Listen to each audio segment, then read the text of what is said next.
আমি জুবাইদ ফরাজি। আমি ঢাকা কলেজে পড়াশোনা করি। আমি এই পর্যন্ত 5ই জুলাইয়ের পর থেকে আমরা আমাদের যে বৈষম্য বিরোধী ছাত্র আন্দোলন, এটা থেকে আমরা যোগদান করেছি এবং প্রত্যেকটা আন্দোলনে আমরা সরব ছিলাম। আমাদের মনির ভাই ছিল, ঢাকা বিশ্ববিদ্যালয়ের রনি ভাই ছিল, আমার বন্ধু ইমরান ছিল। আমরা সবাই একসাথেই ওই বৈষম্য বিরোধী ছাত্র আন্দোলন করেছি এবং এটা করার পরে আমাদের হল থেকে অনেকবার হল থেকে বের করে দিছে। বের করে দেওয়ার পরে অনেক ভাই বা আত্মীয় স্বজনের পাশে আশ্রয় নিয়েছি। তারপরে আমরা থেমে যাইনি। গত 4ই আগস্ট আমরা সায়েন্স ল্যাবে আমরা যে আন্দোলন করেছিলাম, তখন পুলিশ এবং পুলিশের সাথে ছিল আওয়ামীপন্থী যারা ছিল, তারাও আমাদেরকে ডিল ছুঁড়ছে এবং পুলিশ আমাদেরকে রাবার বুলেট ছুঁড়ছে।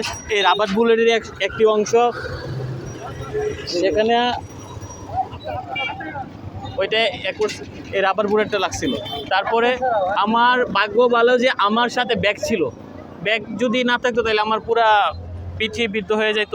তারপর একটা ছিল, একটা থাকার পরে ওইটা প্রথম ভাবছি যে এটা বের হয়ে গেছে, পরে অনেক জ্বালা যন্ত্রণা করতেছে। তারপর এক ডক্টর ভাইয়ের কাছে গেলাম, উনি সার্জিক্যাল, পরে বলতেছে যে এটা ভিতরে আছে, এটাতে ছোটোখাটো একটা অপারেশন লাগবে, আমি তোমাকে বের করে দিই। তারপর অপারেশন করে বের করছে এবং 4টা সেলাইও লাগছে মোটামুটি।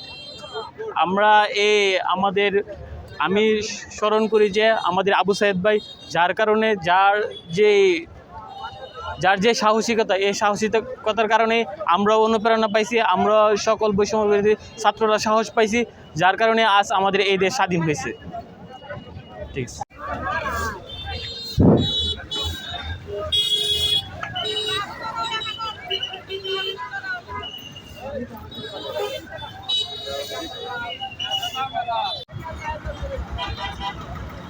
আমরা